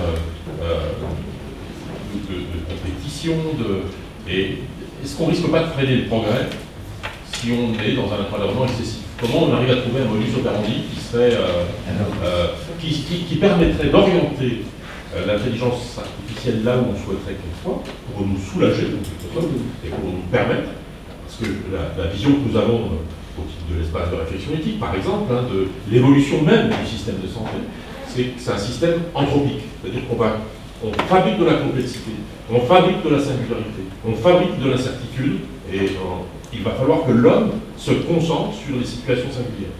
Pour pouvoir s'y concentrer, il va falloir délèguer sur les situations de type scientifique, en quelque sorte. Et donc on a besoin, en quelque sorte, de l'intelligence artificielle, contrôlée, etc. Et on souhaite même qu'elle se développe parce que, comme le disait le président François Mitterrand quand il a créé le comité consultatif social d'éthique, les progrès vont plus vite que notre capacité à en suivre les conséquences. On le mesure chaque année un petit peu plus. Donc on voit bien l'intérêt qu'il y a à laisser se développer l'intelligence artificielle, mais à la contrôler, pas forcément sous l'angle du droit, je parle du point de vue du professionnel de santé que je suis, mais de l'orientation qu'on souhaite que cette intelligence prenne. C'est-à-dire qu'il ne faut pas lui laisser toutes les possibilités. Toute autonomie ne serait pas bonne, mais l'autonomie est impossible à empêcher. Mais il faut que cette intelligence artificielle se développe. Donc est-ce qu'on ne va pas risquer un frein au développement, finalement, vous le disiez vous-même, ça risque de faire peur aux concepteurs. C'est le risque. Alors moi je vais vous citer Portalis qui disait, Portalis, rédacteur de notre cher Code civil, notre Bible à tous, Portalis disait les codes des peuples, donc dans son discours en plus préliminaire, typiquement en introduction du Code civil, les codes des peuples se font avec le temps, mais à proprement parler, on ne les fait pas. Et en réalité, ce qui va permettre de créer du droit, parce qu'en réalité, de toute façon, il y en aura du droit. Qu'on le veuille ou non, il y en aura, parce que dans toute société humaine, malheureusement, on est comme ça. On a toujours besoin d'un espèce de cadre, même si la loi, elle est tacite, en tout cas, elle est toujours là. Si le droit est tacite, il est toujours là, qu'on le veuille ou non. Il y a une espèce de consensus, de contrat social, toujours. Simplement, on aura beau tenter de légiférer, de créer de la norme, de la produire, cette fois-ci, la vraie loi, le vrai droit, ce sera celui qui naîtra de la pratique, ça c'est certain. C'est certain, et c'est ce qui rendra précisément ma thèse obsolète, et j'ai envie de dire c'est tant mieux. Mais c'est tant mieux, parce qu'en fait c'est précisément c'est ce qui montre que la société est plutôt en bonne santé, qu'elle est capable de s'adapter. Une loi qui est figée comme la loi des 12 tables, aucun intérêt, strictement aucun intérêt, ça voudrait dire que la société est malade, ou alors dans un conservatisme qui serait ultra paradoxal, avec le fait de mettre au point des techniques autonomes. L'avantage c'est que notre droit est en tout cas tente d'être aussi flexible que la technique à laquelle elle sera tente de s'appliquer. Alors, est-ce que c'est une bonne chose? Est-ce que c'est pas une bonne chose? Est-ce que c'est souhaitable ou non? Très honnêtement, je ne sais pas. Je ne sais pas. Ce que je pense, c'est que l'IA est une belle opportunité, précisément parce qu'elle permet à l'homme de se replacer sur, soit le professionnel de santé, sur son cœur d'activité, mais plus généralement, en réalité, sur sa propre condition d'humain, très schématiquement. D'ailleurs, ce qui est amusant, j'y pense, je suis en train d'y penser, parce que je voulais sous-titrer ma thèse, mais on m'a dit non, alors je m'en fiche, je le dis quand même ce soir. Et puis je pense que je la sous-titrerai quand même comme ça. Je voulais sous-titrer ma thèse artificielle, trop artificielle, en référence à un ouvrage que j'aime beaucoup, celui de Nietzsche, Humain, trop humain, parce que précisément, en fait, l'artificiel réussit là où l'homme échoue. C'est-à-dire que l'intelligence artificielle par elle-même, elle transcende sa propre condition et elle devient une sur-intelligence artificielle, elle devient un sur-robot. Je ne sais pas là où l'homme, selon Nietzsche, devrait devenir un Übermensch. Et c'est intéressant, parce qu'en réalité, l'intelligence artificielle, peut-être par effet de mimétisme, par effet de miroir, je ne sais pas, mais nous renvoie nos propres imperfections. Ce qui ne va pas chez nous en réalité. Et c'est ce que je trouve intéressant. Et moi, là où les gens voient quelque chose de désagréable, moi j'y vois une véritable opportunité. C'est honnête. Une dernière question, je m'en suis. Oui, la notion de responsabilité sans faute, moi c'est une notion qui nous est familière en droit médical. Puisqu'aujourd'hui, on indemnise sur des situations où on considère qu'il n'y a pas de faute et c'est lognable pour un certain moment. Il y a un fonds qui a été créé pour indemniser les personnes victimes. Donc, moi je trouve que cette idée de se dire que finalement ça va être compliqué de déterminer quid de la responsabilité du concepteur et du distributeur, le fait de dire bah, c'est une responsabilité sans faute, mais on a le devoir d'indemniser les gens victimes. S'il y a le robot ne voit pas que la personne a un cancer, on lui dit 4 mois après qu'il a un cancer, bah, il y a un préjudice. forcément, donc que la personne soit indemnisée, ça me paraît tout à fait juste. Mais à ce moment-là, dans le cadre d'un fonds, alors après il faudra avoir des assureurs, il faudra avoir l'État. Est-ce que l'État est en capacité aussi de financer un fonds consulaire, parce que le NIAP c'est un budget, mais il faudra aussi faire attention aux assureurs, parce que dans une affaire comme ça, c'est énorme financièrement. Mais c'est pas mal, moi je trouve, la notion de responsabilité sans faute. Elle permettrait justement de résoudre le problème de l'assurance en lui-même. C'est-à-dire qu'en fait, en prévoyant une responsabilité sans faute, en disant, on est dans le cas de figure. On est dans ce cas de figure-là. Je vais prendre c'est un très bon exemple sur le cancer qui n'a pas été détecté. C'est un très très bon exemple. Mettons, le cancer n'a pas été détecté. Alors, première question, le dommage était-il prévisible ou non? Je ne suis pas rentré dans ce détail-là, mais c'est aussi quelque chose qui a à mon sens important et qui rentre dans la définition plus générale de l'IA. Mais déjà, première question, est-ce que le dommage était prévisible ou non prévisible? Selon un standard qui existe déjà en droit, c'est le caractère raisonnable de la prévision. C'est-à-dire qu'est-ce que, très concrètement, un professionnel de l'art pouvait, à l'instant T, dire est-ce que cette erreur de l'IA, elle était prévisible ou pas prévisible?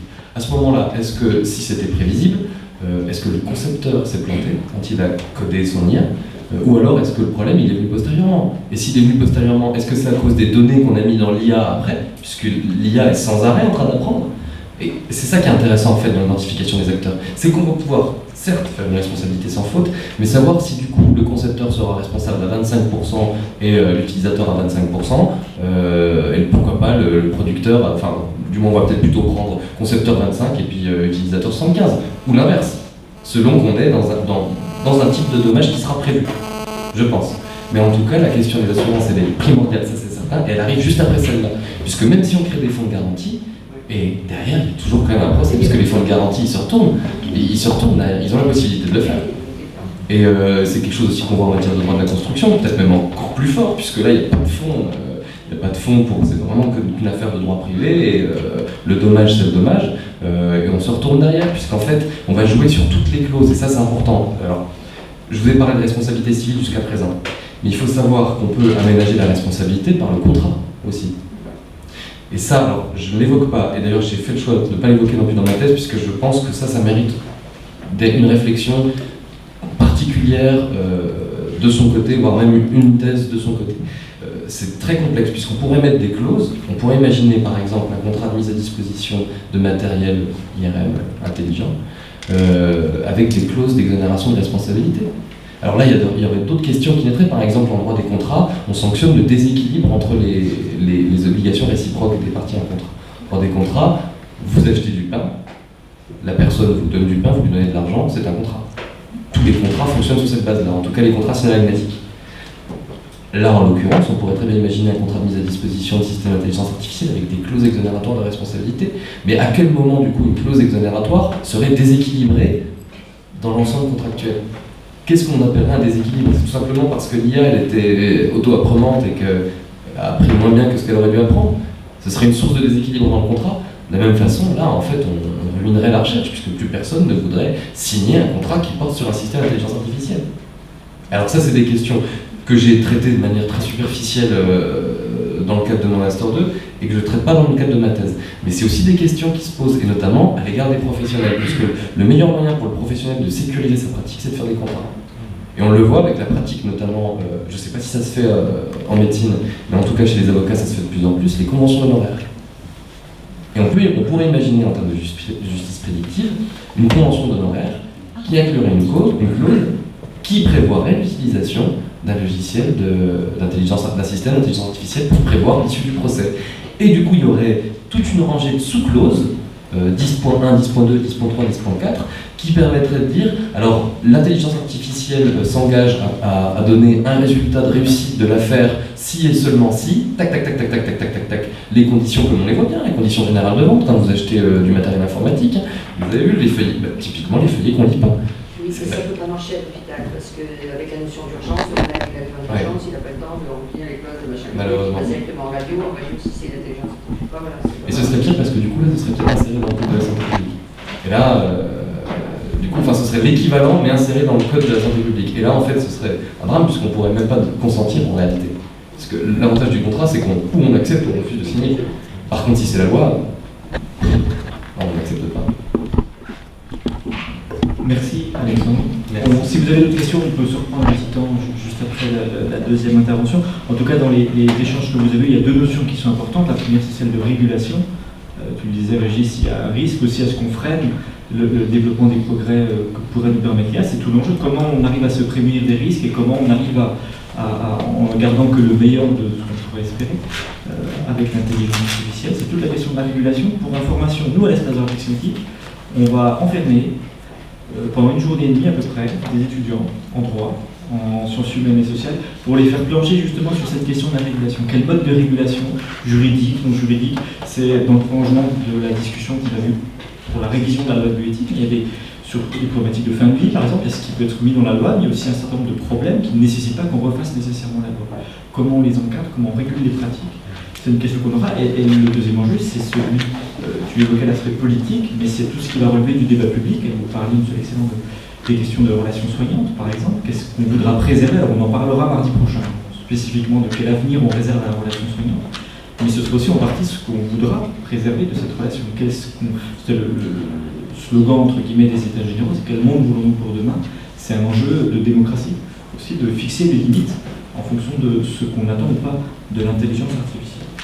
Et alors, en t'écoutant, je me disais, bon, il y a quelque chose qui était assez clair dans ma présentation, c'était de dire que l'intelligence artificielle n'est pas une personne, on ne peut pas la considérer comme une personne, d'un point de vue des responsabilités, mais que pour autant, ce n'est pas non plus un objet qu'on peut totalement contrôler. Donc ça invite à une approche plus nuancée, plus complexe du partage de responsabilités. Et la question que je me posais en écoutant tout ça, c'était, alors du coup, le professionnel de santé, en tant que professionnel, mais aussi en tant qu'être humain, là, avec ces outils basés sur l'intelligence artificielle, je regarde le professeur Robert qui travaille sur le développement d'outils de prévention des risques au milieu opératoire basés sur l'intelligence artificielle. On compose avec ces outils.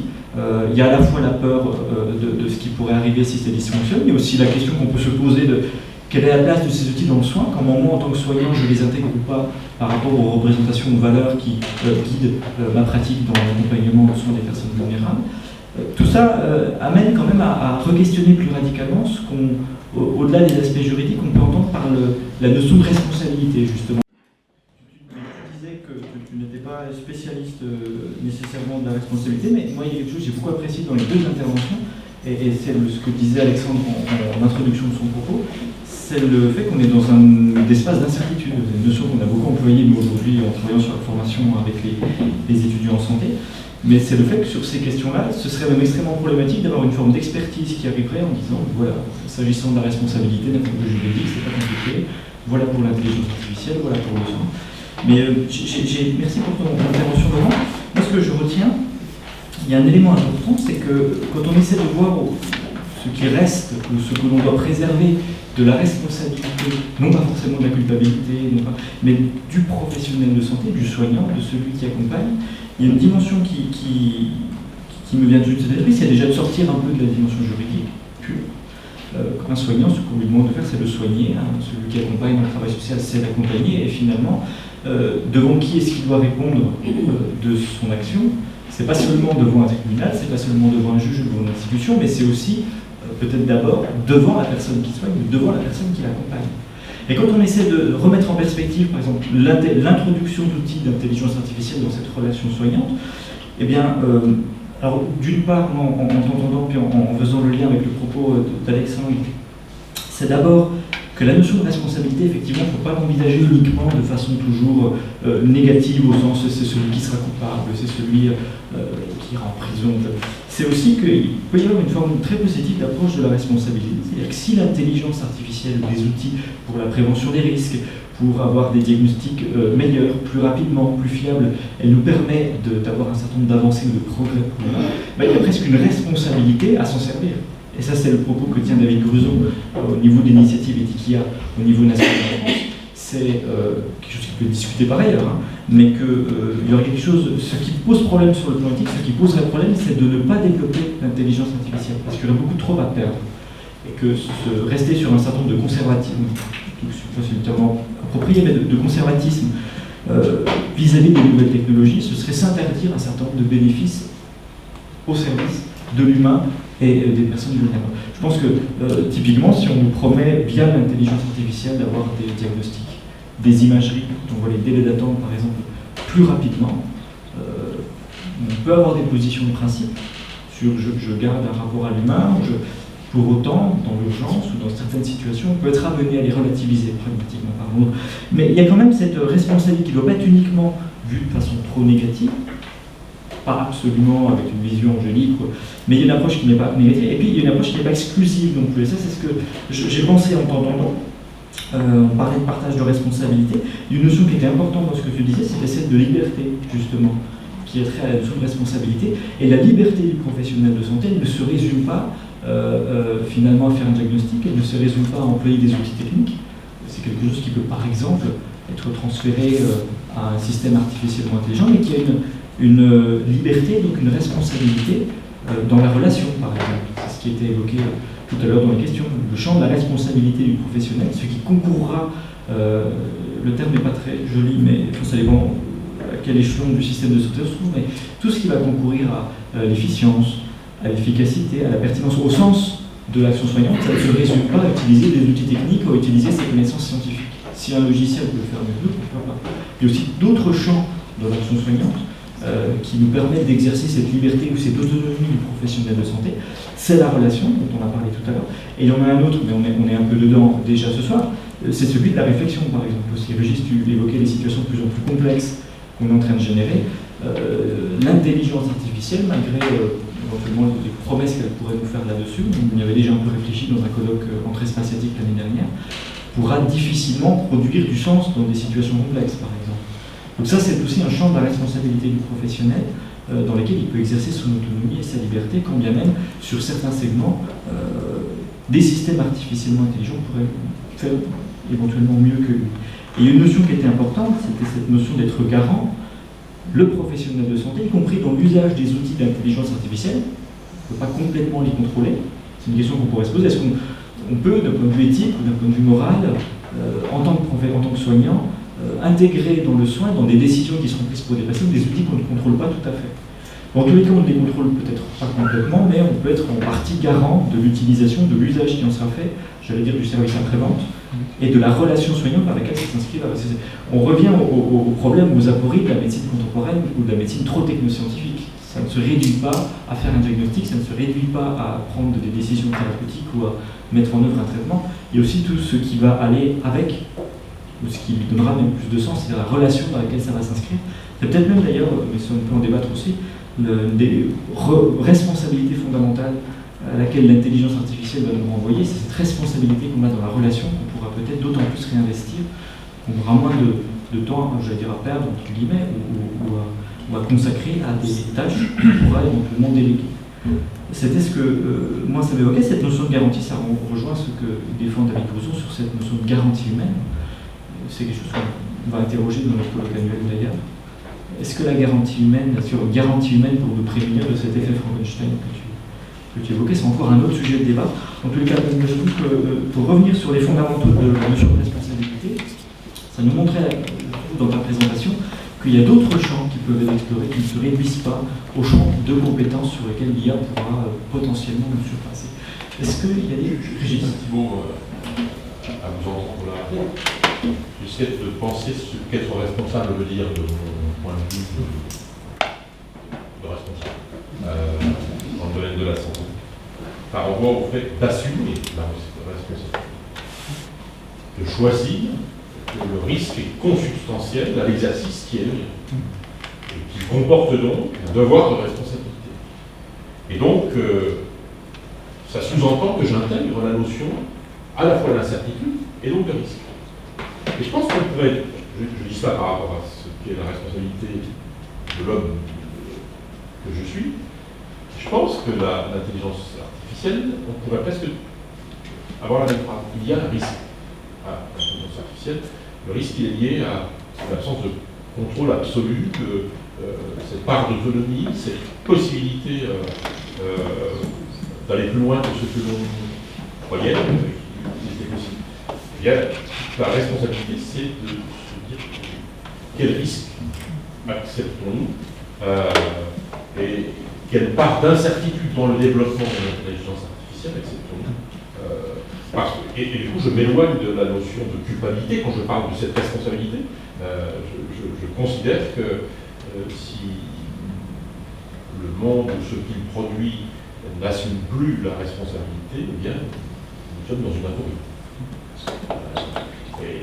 C'est pour ça aussi que je trouve que ce que vous disiez est intéressant, de situer cette intelligence artificielle dans cet entre-deux, entre la chose et l'homme. Il faut bien définir peut-être je repose la question que je posais, faut-il absolument définir quelque chose pour qualifier cet entre-deux, puisqu'on a déjà qualifié d'intelligence artificielle.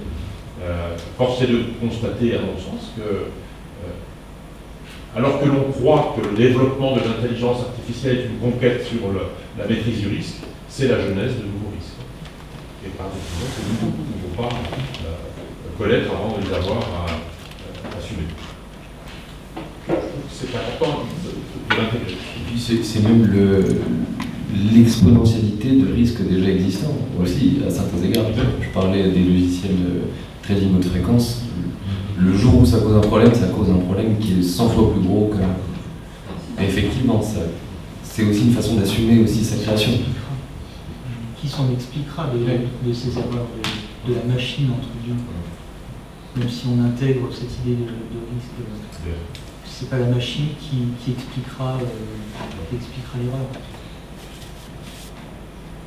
Je voulais poser une question à tout le monde ici. Parmi les nombreux bouquins qui sortent sur l'intelligence artificielle, avez-vous lu le dernier livre de Laurent Alexandre? La guerre des intelligences. Le dernier livre de Laurent Alexandre qui s'appelle L'intelligence artificielle versus l'intelligence humaine. C'était la guerre des intelligences ou quelque chose comme ça. Comment? La guerre des intelligences. Oui, c'est ça. Alors, pour ceux qui l'ont lu, moi je l'ai lu, c'est une façon horrible de parler de l'intelligence artificielle. C'est une façon de nous expliquer que l'intelligence artificielle, elle est au-dessus de tout. C'est une façon de nous faire entrer dans la singularité via Silicon Valley et compagnie. Alors, et disons que les seuls qui ont trouvé ça bien, c'est comme par hasard un groupe qui s'appelle Chef d'entreprise. Pourquoi ils trouvent ça bien? Parce que Laurent Alexandre il explique qu'un robot, ça travaille 7 jours par semaine, 24 heures par jour, ça fait pas de règle, etc. Donc c'est d'une rentabilité quasiment maximale. Alors, Laurent Alexandre, si vous ne l'avez pas lu, achetez-le, mais pas trop, parce que sinon il est mais faites que vous pouvez passer. Laurent Alexandre, il explique très bien que finalement, on n'a plus besoin d'école. On remplace l'instituteur par ce qu'on appelle un neuroculteur. C'est-à-dire qu'il va cultiver les cerveaux pour être efficace. Alors, simplement, parce qu'il y a des bouquins qui sont plus raisonnables, je dirais. Monsieur, vous avez totalement raison, mais moi je refuse de lire Laurent Alexandre, ça nous en fait une question de principe. Non, mais j'en fais vraiment une question de principe, je refuse de le lire depuis que je l'ai entendu 30 minutes à la télévision, sortir en un temps record des inepties. Alors, non seulement déjà c'est pas vrai, mais en plus ça n'a aucun intérêt de dire ça. Il me rappelle des gens, vous savez, qui avaient au 19e siècle la foi complètement déraisonnée, non plus en Dieu, mais dans la science, les débuts du scientisme. Et en fait, c'est ce genre de personne qui se veut pro-IA, pro-transhumanisme, plein de trucs très à la mode, et en fait qui déjà ne maîtrise pas forcément son sujet. Moi, quand j'ai vu son nom, j'étais d'ailleurs triste, parce qu'en fait c'est un des spécialistes qu'on voit le plus dans la presse, alors qu'en réalité c'est peut-être celui qui s'y connaît le moins. J'ai jamais entendu parler un informaticien, en tout cas j'ai jamais vu une revue de presse laisser un véritable informaticien qui travaille sur des questions d'intelligence artificielle s'expliquer autant que Laurent Alexandre dans la presse. Et ça me dérange. Alors je dis pas que c'est quelqu'un qui est absolument benet, et je pense qu'il a aussi un intérêt à dire ce genre de choses, je pense qu'il fait une promotion idéologique aussi, c'est sûr. Mais moi, je refuse. De toute façon, je partage votre avis. Et puis, si on me demande mon avis sur Laurent Alexandre, je n'aime pas. C'est dit, j'aime pas ce qu'il dit, j'aime ce qu'il représente. Non, est-ce que vous disiez sur l'intelligence artificielle ne fait pas grève, voilà, le robot, la machine ne fait pas grève. Et tout à l'heure, Alexandre a parlé de ce point commun qu'il pouvait y avoir entre la médecine actuellement, ou la fonction publique hospitalière, admettons, et la fonction publique de la justice. Et le ministère de la Justice ne s'y est pas trompé. Il met toutes ses forces dans les questions de dématérialisation, d'intelligence artificielle, de justice prédictive. Pourquoi ? Parce que ça fait gagner de l'argent. En tout cas, ça permet d'en économiser. Voilà. Donc, je me permets même de rajouter une chose. Non seulement ça lui permet d'économiser, mais en plus, c'est un corps qui est traditionnellement très soumis, le ministère de la Justice. Donc c'est aussi, mais cette fois-ci à l'échelle du gouvernement, une façon, ça c'est très, très politiquement incorrect, mais bon, comme dans l'université, j'imagine que la parole est libre, mais c'est aussi une façon d'expérimenter sur un terrain très soumis, un corps très soumis, sur lequel il y a très peu de grève, voir un petit peu comment c'est accepté du point de vue du fonctionnaire, du point de vue du titulaire. Donc on commence, on voit s'il y a levée de bouclier, et finalement s'il n'y a pas tellement de levée de bouclier, on va pouvoir mettre aussi des robots dans tel service public, qui sera cette fois-ci ni forcément de la justice, ni forcément de la santé, mais peut-être de l'intérieur, peut-être même de la défense, et là ça pose encore d'autres problèmes, mais très ouvert. Professeur Robert. Donc, c'était très intéressant ce que vous avez dit sur le fait que l'intelligence artificielle, c'est le reflet de nos imperfections, et c'est effectivement très naissant.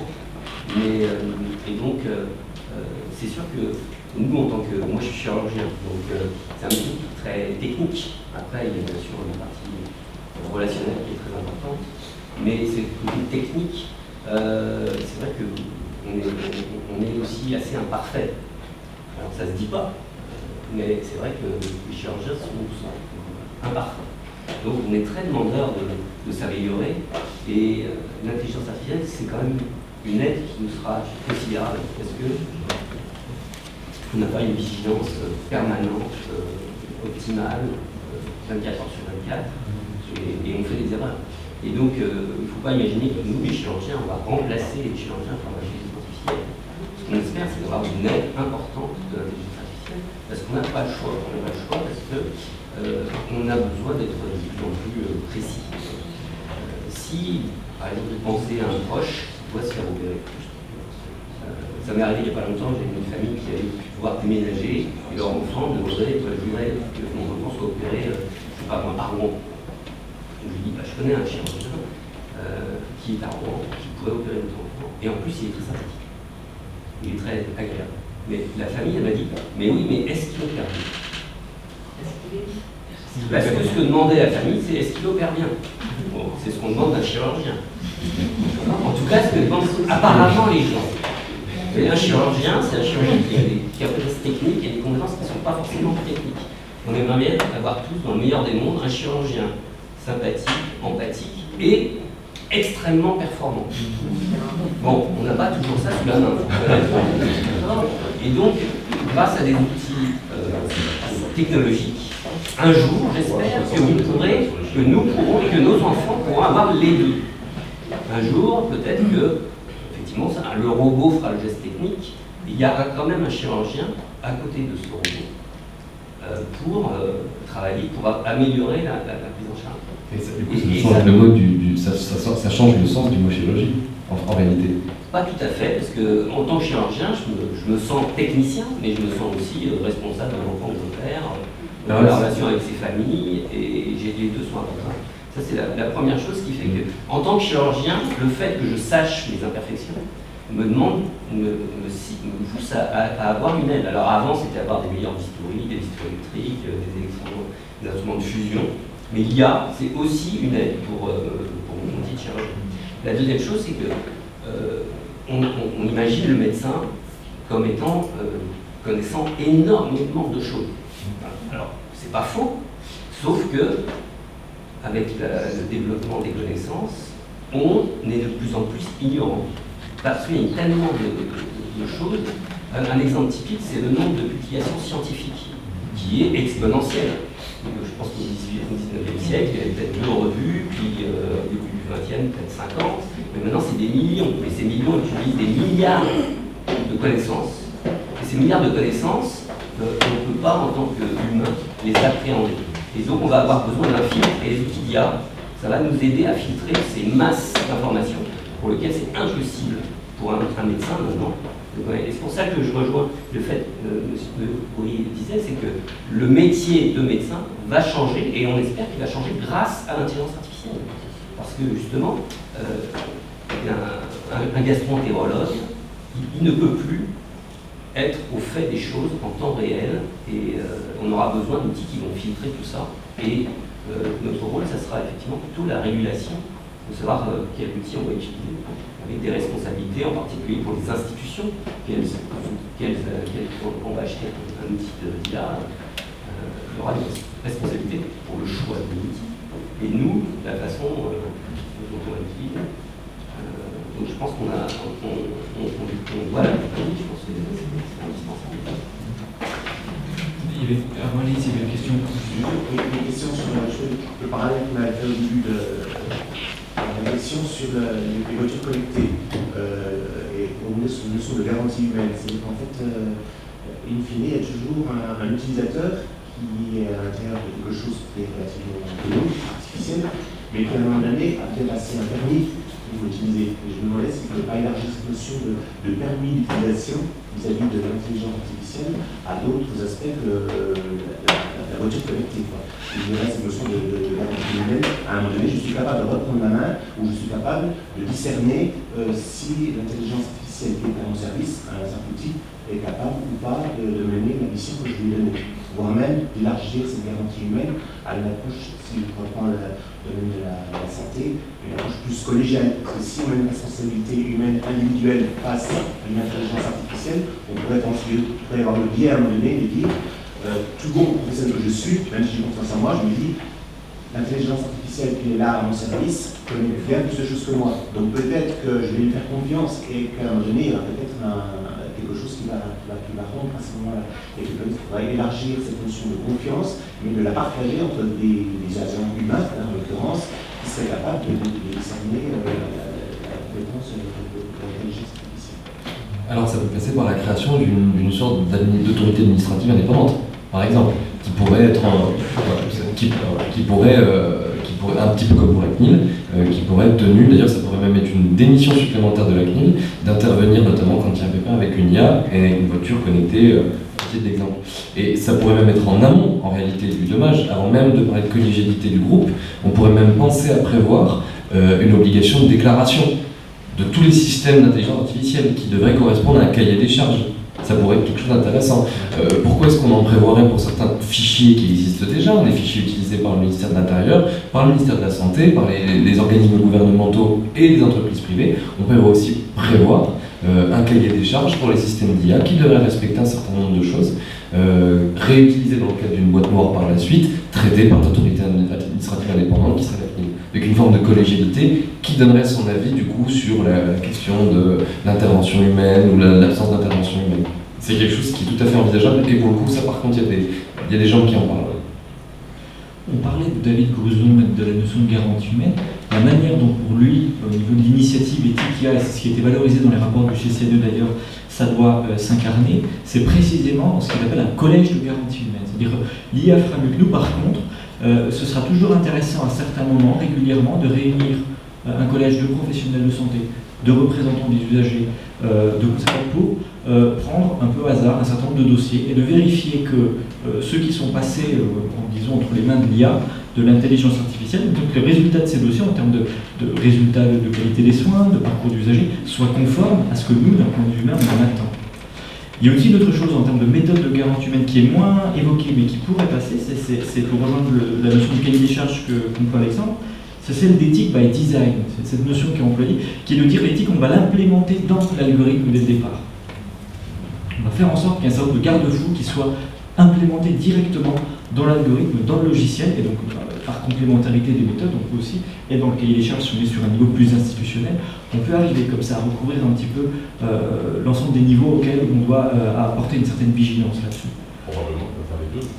Exactement, il y a vraiment une complémentarité des méthodes, Et puis quand vous parlez de permis, par exemple, de permis de pouvoir utiliser ces technologies, moi ce à quoi je pense, la thématique de la journée, pendant plein de temps, il y a sans doute beaucoup aidé, c'est la notion de formation. Il faudrait faire en sorte que les professionnels de santé soient formés à l'emploi de ces nouvelles technologies. Moi, je me fais toujours une remarque à Besançon, si vous avez l'occasion d'y aller, une spécificité, c'est que la BU de lettres est occupée majoritairement par des étudiants de médecine. Ce qui suscite des fois quelques tensions, mais il m'arrive parfois de les voir, c'est affreux, les pauvres, ils sont en train de bûcher, ils sont en train de stabiliser tous leurs documents, et moi, des fois, je me pose quand même la question, je le dis à chaque fois, pourquoi il faut encore tout ça si d'ici quelques années, ces connaissances seront mieux utilisées par des algorithmes d'intelligence artificielle. Donc il y a aussi, et ça peut-être Régis, tu pourras en parler certainement beaucoup mieux que moi, c'est comment on arrive à repenser la formation des acteurs de santé par rapport aux situations qu'ils auront abordées demain avec les technologies qu'ils devront utiliser demain. Alors là, c'est un chantier que je suis très content de ne pas avoir tenté, mais... Oui, moi j'avais une question de quoi, parce qu'aujourd'hui, dans le domaine de la santé médicale, le juge va regarder l'obligation de moyens, l'obligation de résultat. Aujourd'hui, on dit que le médecin, l'hôpital doit apporter les éléments comme quoi il a mis tous les moyens pour sauver la personne. Mais on n'a pas l'obligation de guérir, ça saurait tous les malades qui arrivent à l'hôpital. Donc on n'a pas l'obligation de résultat, on a une obligation de moyens. Avec le développement de l'intelligence artificielle, est-ce qu'on ne risque pas de nous dire, non, attendez, vous avez des super bécanes qui font tout, machin, etc. Et donc aujourd'hui, on va faire évoluer de telle manière à ce que vous ayez l'obligation de résultat. Avec l'infaillibilité de la machine, est-ce que ça ne va pas modifier un peu? Parce que l'obligation de moyens, si on dit, la médecine, elle est humaine, l'erreur est humaine, mais là, ça ne sera plus l'erreur, elle sera humaine, l'erreur, elle sera une machine infaillible. Et comme elle est infaillible, et à chaque fois, vous avez une obligation de résultat. Est-ce que c'est pas le risque? Si, c'est totalement le risque. Mais alors, moi, je pense qu'il est à prendre. Après, bon, on apprécie, mais c'est totalement le risque. Déjà que les professionnels de santé, depuis 30 ans, ont vu leur responsabilité toujours augmenter, sur tous les cas de figure. À présent, c'est vrai qu'il y a une obligation de moyens, sauf qu'en plus, c'est même une obligation de moyens renforcée juridiquement. Elle est plus forte que l'obligation de moyens qu'on laisse d'ordinaire à la charge des professionnels traditionnels. Elle est renforcée par rapport à l'objet particulier qui est la manipulation du corps, évidemment. Mais c'est déjà une obligation renforcée. Alors la prochaine étape, pour le coup, oui, c'est l'obligation de résultat. De fait, si l'utilisation des systèmes d'IA est extrêmement répandue, devient presque un outil quotidien du médecin, et qu'en plus de ça, l'IA s'avère, on ne sait pas, mais si elle s'avère présenter des caractéristiques presque d'infaillibilité, je ne vois pas ce qui du coup serait un contre-argument pour enlever l'obligation de résultat. Je ne le vois pas. Moi j'en vois un parce que le bénéficiaire finalement de l'intelligence artificielle n'en est pas moins un homme. Un homme avec sa propre faillibilité, sa propre singularité. C'est tout ce qui a toujours constitué ce débat sur la médecine est une science, etc. Et on voit bien que la place de la statistique est très intéressante. Elle prend bien cette médecine. Je ne dis pas de... Mais quand vous êtes un malade individuel et vous pouvez ne pas vous retrouver dans ce que la Il y a deux choses qui ne sont pas doutables. La cellule n'est pas doutable et les aspects somatiques, aussi psychosomatiques, ne sont pas doutables. Donc, est-ce qu'on pourra guérir forcément quelqu'un alors, bien sûr, sur un plan strictement technique, pour réparer, je vais dire une bêtise, mais réparer un membre, par exemple, ce sera peut-être envisageable, mais quelle est la part de participation? L'intelligence artificielle fera encore plus, c'est-à-dire qu'aujourd'hui, on sait que l'intelligence artificielle va pouvoir détecter des maladies qui aujourd'hui sont extrêmement rares, qu'un médecin, même s'il est extrêmement doué, mais la machine, elle va pouvoir, parce qu'elle va en manger tellement donné qu'elle va découvrir des maladies. Et puis la société exigera du médecin. Peut-être des maladies qui n'existent pas aujourd'hui. Puis la société exigera du médecin qu'il soit responsable du résultat cette fois-ci, et plus seulement des moyens qu'il met en œuvre, puisqu'il n'a plus aucune raison. En définitive, il a une technique qui est fantastique, donc il n'y a plus aucune justification, qu'il n'ait plus l'obligation de résultat. Il a les résultats, statistiquement vous en parliez, il les a avec l'IA. Donc il aura une obligation de résultat. Enfin moi je pense qu'en tout cas il y aura un transfert qui sera un glissement progressif, mais... Ça veut dire aussi quelque part qu'il y aura plus d'autonomie de ça par rapport à la machine. Voilà, c'est un peu ce que disait Laurent par rapport à ces étudiants qui ingurgitent des pathologies gynécologiques, mais finalement, est-ce que quelque part l'autonomie sera facile? préserver? Est-ce que si un médecin dit non, je ne suis pas d'accord avec ce que dit la machine, Mais il faut que ce soit la prise, justement. Alors là, c'est là que va se jouer la lutte du 21e siècle. C'est qu'il va falloir à un moment donné aussi savoir, de la même manière que normalement, alors est-ce que la médecine est une science? Mais il y a beaucoup qui se posent la question aussi pour le droit. En réalité, la science, qu'est-ce que c'est? C'est savoir critiquer, questionner, remettre en question le postulat de départ. Le jour où effectivement les médecins seront incapables de remettre en question leur propre machine, effectivement la médecine ne sera plus une science. Ce sera de l'industrie. Là, ce sera de l'industrie. Et de la même façon que le jour où les humains seront plus capables de remettre en question le jugement du juge robot, ce sera plus du droit. Et de cette façon-là, alors, la survie, entre guillemets, de ces sciences, de ces techniques qui sont censées être humaines, c'est toujours de questionner à la fois le fondement de la science, mais également ses outils. Voilà, le code il est beau, mais on le questionne tous les jours, on le critique. C'est d'ailleurs pour ça qu'il y a des réformes qui sortent à n'en plus paraître. Alors il y a évidemment les deux excès, mais effectivement pour le médecin ce sera la même chose. Ce sera parfois de voir un résultat de son intelligence artificielle et d'être capable de l'affronter. Voilà. Et il en sera probablement du médecin de demain, ce qu'il en est aujourd'hui pour le juge, c'est-à-dire qu'il adapte la réalité ou la loi à la réalité, et nous il faudra bien l'adapter. Parce que il y a quelque chose qu'on ne pourra pas, qui n'est pas soluble à mon avis dans la machine, c'est ce qu'on appelle la systémique, c'est-à-dire tout ce qui est l'histoire, qui fait qu'une personne est une personne, son environnement, qui fait qu'elle ne réagira pas comme tel autre. Il nous appartiendra donc d'assimiler ce que la machine va nous permettre de faire et pour pouvoir contrôler cet enfant. Ça s'appelle un problème. C'est le vrai sens du problème. Ouais. Est-ce que le patient sont d'accord pour que le médecin conteste ce que dit la machine?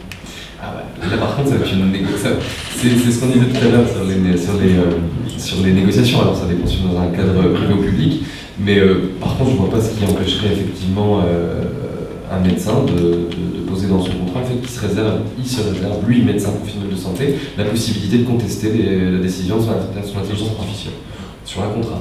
Alors après, si c'est des systèmes d'intelligence artificielle publics, c'est mis à disposition des établissements de soins publics, c'est peut-être un peu plus compliqué, parce que là du coup la responsabilité ce serait celle de l'État. À moins que l'État laisse toujours la possibilité aux professionnels de santé de revenir sur la décision de son IA, ce qui me semble pas inenvisageable en soi, et même plutôt positif, c'est possible. C'est possible. Élise, qui attend depuis tout à l'heure pour poser sa question.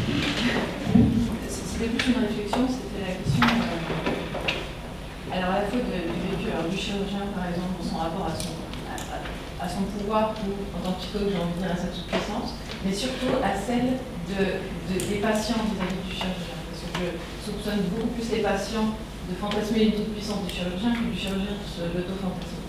Et parfois, enfin, il y a des exceptions, mais...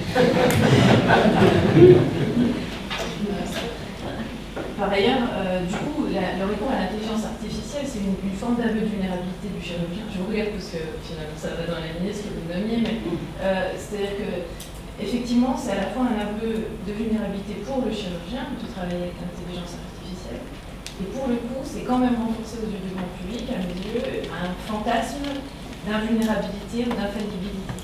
Et la question de la responsabilité de l'intelligence artificielle, du coup, elle vient renommer et on redécouvre tout le temps la question de la vulnérabilité. C'est-à-dire que, et finalement la question de la mortalité, si on va du côté des philosophes, mais finalement, il n'y a jamais aucun système qui nous empêchera de mourir. Et du coup, qu'est-ce que c'est que la responsabilité?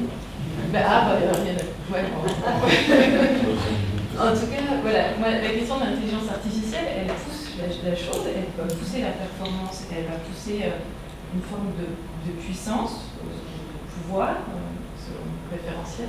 Mais en tout cas, si on pense dans le rapport à la vulnérabilité, c'est à la fois un aveu de vulnérabilité pour ceux qui vont l'utiliser, donc revenir à l'humain et à la relation, et peut-être recentrer le débat, effectivement. Par contre, effectivement, du grand public, la question de la responsabilité civile de l'intelligence artificielle, est-ce que c'est pas finalement recondamner l'homme à mourir, enfin en tout cas recondamner le fait que l'homme soit mortel, puisqu'on va finir par y retourner quand même. Alors, en tant qu'être très pragmatique que je suis, pour moi, il a toujours été très mortel, l'homme, tout chirurgien qu'il était ou tout concepteur d'IA. Cela dit, je crois que je vois à peu près ce que vous voulez dire. Et je ne sais pas si. Alors, c'est peut-être votre conception. Je Je ne sais pas si c'est la mienne. Parce que moi, je vois davantage l'IA, en fait, et c'est ce que vous disiez, monsieur, comme un prolongement du professionnel, davantage que comme une façon pour lui de se surpasser ou de combler, à la limite, une lacune, mais comme un prolongement. Alors, il y voit ses imperfections ou non, ça c'est le rapport personnel du médecin avec l'objet, et de la même façon qu'il y en a qui détestent Facebook, et il y en a qui ne peuvent pas vivre sans Facebook. C'est le rapport particulier qu'on a avec l'outil. Par exemple, je sais que mon père déteste Internet, il a horreur de ça, et pourtant ça ne l'empêche pas d'utiliser tout le temps. Et moi, je suis sans arrêt en train de lui dire qu'il y a plein de bonnes choses et qu'en fait, je préfère Internet en dépit de toutes ses imperfections. J'aime beaucoup cet outil-là parce qu'il m'a permis de faire plus que j'aurais peut-être jamais pu en faire dans mes études et dans n'importe quoi. On a ces débats, il me dit, mais on faisait très bien sans, et on avait plein d'intellectuels sans Internet. Je dis, c'est vrai, mais c'est juste pas le même outil. De toute façon, c'était mieux avant. C'est ça. La querelle des anciens et des modernes. Mais c'est juste, en fait, c'est juste pas le même outil. Alors, est-ce qu'il change notre propre perception, j'ai envie de dire notre essence en réalité, puisque toucher à notre mortalité, c'est carrément aller dans notre essence, en fait, faire ce qui fait de nous, même plus qu'un être humain, un organisme. Je sais pas, moi je pense que là c'est le grand danger de l'homme qui se sent, à chaque fois qu'il a un nouvel outil ultra puissant, investi de la force de grandeur. Il découvre l'électricité, il fait une première guerre mondiale, il découvre le pétrole, il en fait une deuxième, et puis peut-être pourquoi pas le nucléaire, voilà, enfin, c'est jamais trop, oui, il aime bien tester les limites de sa mortalité à chaque fois, puis le drame c'est qu'il le fait toujours à plus grande échelle à chaque fois. Peut-être que l'IA ce sera un prétexte pour s'interroger sur la mortalité, aussi dans le mauvais sens, j'en sais rien, honnêtement. En tout cas pour renforcer un fantasme. C'est possible collectif, ouais. Je sais pas. Je pense que l'inverse. Ça peut être l'inverse. Ça peut être une occasion de repenser la finitude. Mais il y a les deux. Ouais. Il faut que ça soit volontaire. Moi, la question de fond de tout ce qu'on dit, c'est comment on accompagne ça. Et ça, c'est ça qui est important. C'est pas est-ce qu'on le subit ou est-ce qu'on le développe ou c'est comment on en fait un prolongement dans une visée du bien. Voilà, c'est l'enjeu, c'est ce système de garantie, c'est cette vigilance qui n'est pas la même chose qu'une défiance. Ces dimensions sont, à mon avis, importantes. Et quelle occasion, à mon avis, pour rappeler à l'homme qu'il n'est qu'un homme. Puis c'est une question qu'on a eue, ça me rappelle des choses qu'on a eues ce week-end avec Armand. C'est aussi l'opportunité, pour la première fois, de créer véritablement un cadre. Ça veut dire qu'on a un objet qui est totalement inédit. C'est la première fois que l'homme se retrouve avec son propre outil qui peut créer des dommages énormes, mais qui lui promet aussi des avancées fantastiques à titre personnel. Et donc du coup, alors, effectivement, il a une force démiurgique, là je cite vraiment énorme.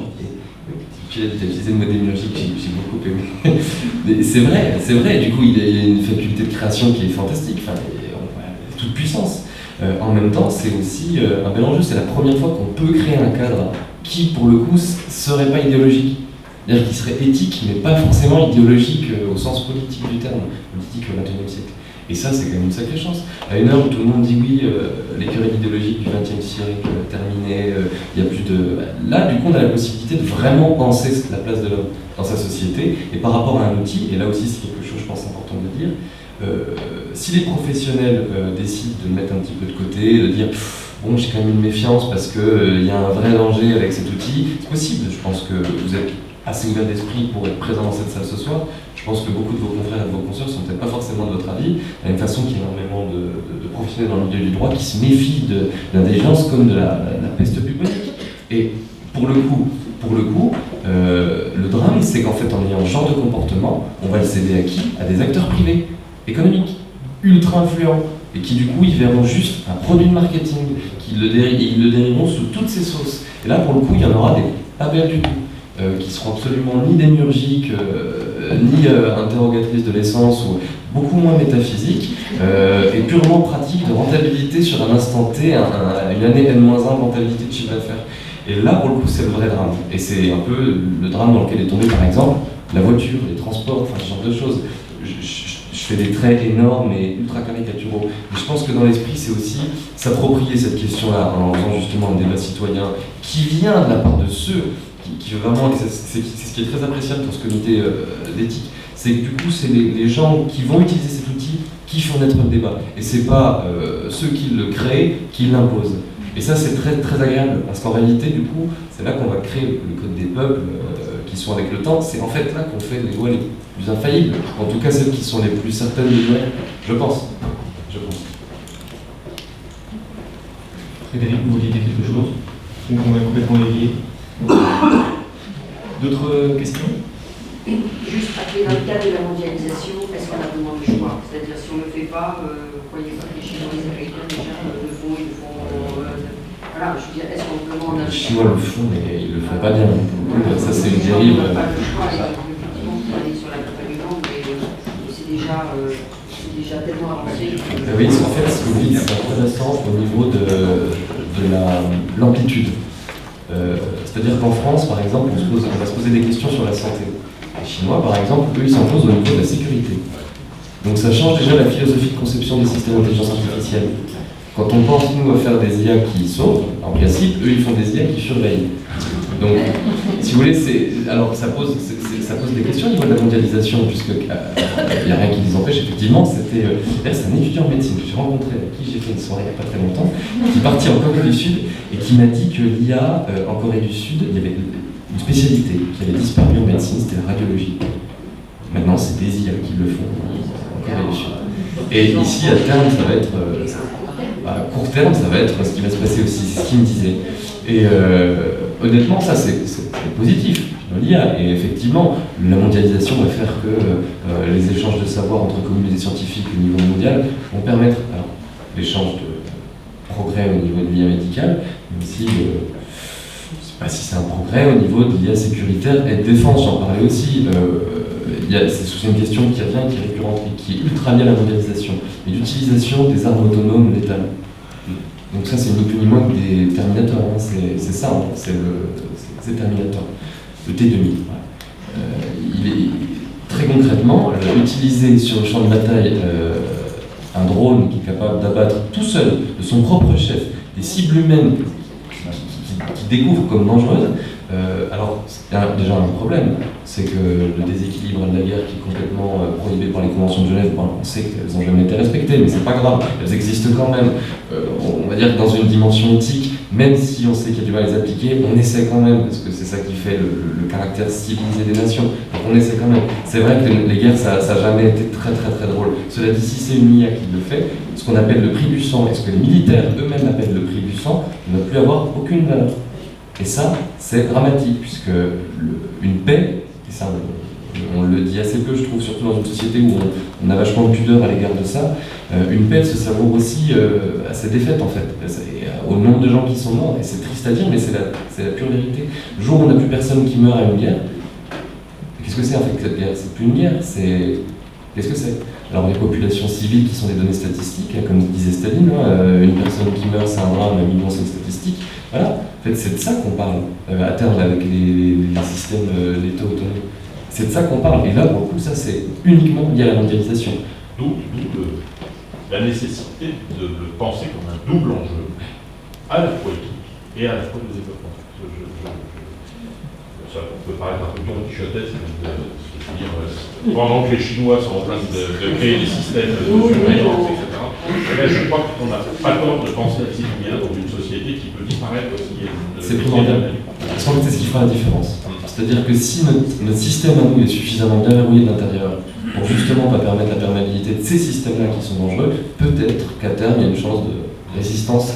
Alors pour le coup, c'est anti-mondialiste de penser comme ça, parce que ça voudrait dire quelque part on penserait à la fermeture des frontières intellectuelles, en tout cas à tout le moins des frontières de recherche, mais c'est important aussi à un moment donné, même dans la recherche, de savoir mettre quelques limites. Et c'est important, à mon sens. En tout cas, à l'égard de l'IA, c'est important ici. On va passer maintenant un bulletin d'adhésion au parti anti-mondialiste. Non, mais en tous les cas, on parlait beaucoup de responsabilité de garantie humaine, mais au-delà des collèges de garantie humaine, ce qu'on a fait ce soir, les discussions qu'on a eues ce soir, c'est aussi l'exercice d'une responsabilité dans le développement de l'art. Et je voudrais profiter pour remercier nos deux intervenants, Alexandre Vial et puis Condratube, de leur